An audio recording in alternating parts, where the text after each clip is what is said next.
ശബരിമല ശബരിമലയിലെ സ്വർണ്ണക്കൊള്ള ഇപ്പോൾ ഒരു വാർത്തയല്ല. അല്ല. എന്താണ് അന്വേഷണത്തിൽ നടക്കുന്നത് എന്നുള്ള കാര്യത്തെക്കുറിച്ച് ജനങ്ങൾക്കൊരു വിവരവുമില്ല. കോടതിക്ക് മാത്രമേ അറിയാവൂ. കാരണം ശബരിമല അന്വേഷണത്തെ കാര്യങ്ങൾ ജനങ്ങൾ അറിയണ്ട എന്ന് കേരള ഹൈക്കോടതി തീരുമാനിച്ചിട്ടുണ്ട്. അന്വേഷകരും ഹൈക്കോടതിയും മാത്രം ആ വിവരം അറിഞ്ഞാൽ മതി എന്നുള്ളതാണ്. അന്വേഷകരറിയുന്നു, ഇവരും അറിയുന്നു.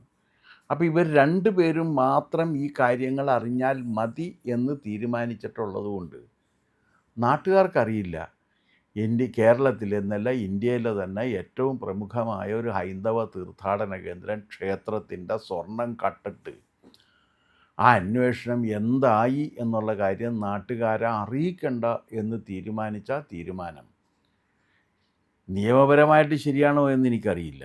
ധാർമ്മികമായി തെറ്റാണ്, സാമൂഹിക ശാസ്ത്രപരമായിട്ടും തെറ്റാണ് എന്ന കാര്യത്തിൽ എനിക്കൊരു സംശയവുമില്ല. കാരണം തെളിവുകൾക്കും നിയമത്തിനും അപ്പുറമായിട്ടാണ് പലപ്പോഴും മനുഷ്യൻ്റെ ധാർമ്മിക ബോധം പ്രവർത്തിക്കാറുള്ളത്. അതെ.